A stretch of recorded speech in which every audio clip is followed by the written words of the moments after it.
Bom dia, boa tarde, boa noite. Meu nome é Bernardo Molo Gonçalves de Medeiros e hoje eu vou estar abordando o assunto carga tributária no Brasil e no mundo. Primeiro eu tenho que abordar o que é a carga tributária. A carga tributária é uma forma de arrecadar recursos e a do Brasil é uma das mais altas do mundo. A carga tributária é um misto entre impostos que o governo recolhe e o PIB do país. Ela gira em torno de impostos de montante que eles representam sobre a riqueza produzida em solo nacional. Os impostos municipais, estaduais e federais são cobrados sobre produtos e serviços, mas diferente de outros países onde a alíquota é regular, no Brasil elas variam entre cada tipo de produto e serviço. O pagamento de impostos é obrigatório e, na teoria, a arrecadação serve para financiar e alavancar projetos que abrangem a população em geral. No Brasil, além de desenvolvimento social, determinadas áreas, como educação, saúde, segurança, cultura e transporte, são favorecidas pelo montante recolhido e distribuído conforme as necessidades de cada uma delas, em favor das intervenções governamentais. Em cada país, a carga tributária varia de país para país. Ela é definida pelo governo de diferentes formas. Por exemplo, nos Estados Unidos, as taxas são cobradas em diferentes alíquotas dependendo do estado ou município. O valor da taxa cobrada vai depender do local onde o fato gerador do tributo ocorre. Para falar de carga tributária, nós precisamos saber as principais formas de receita pública, que são feitas por taxas, impostos e contribuições em dinheiro recolhido pelo Tesouro Nacional, incorporado ao patrimônio do Estado, que serve para custear as despesas públicas e as necessidades de investimentos públicos.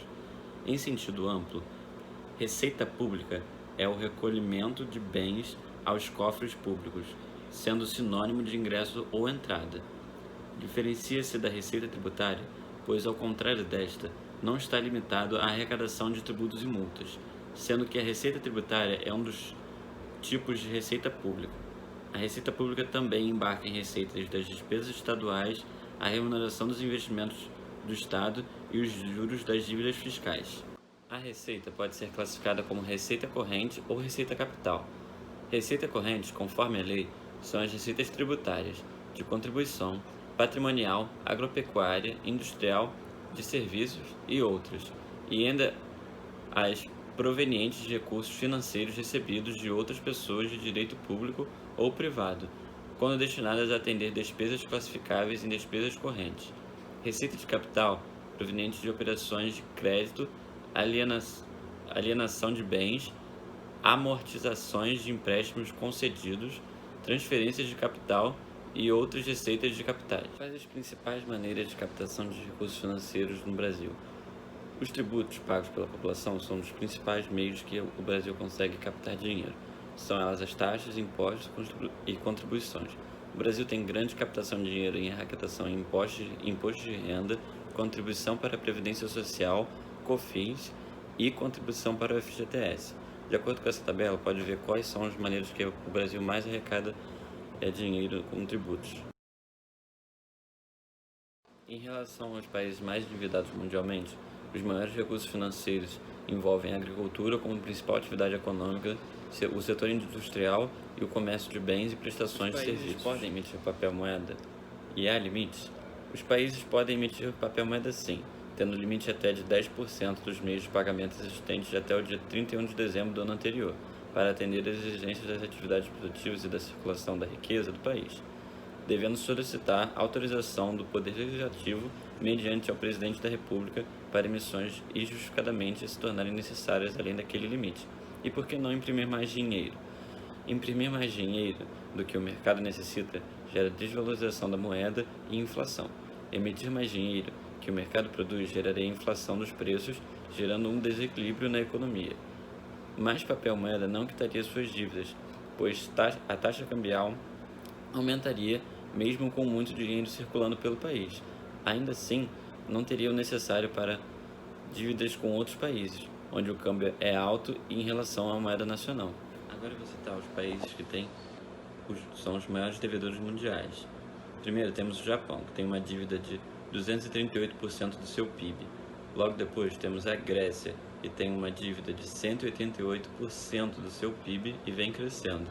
E por último temos o Líbano, que tem uma dívida de 150% do seu PIB.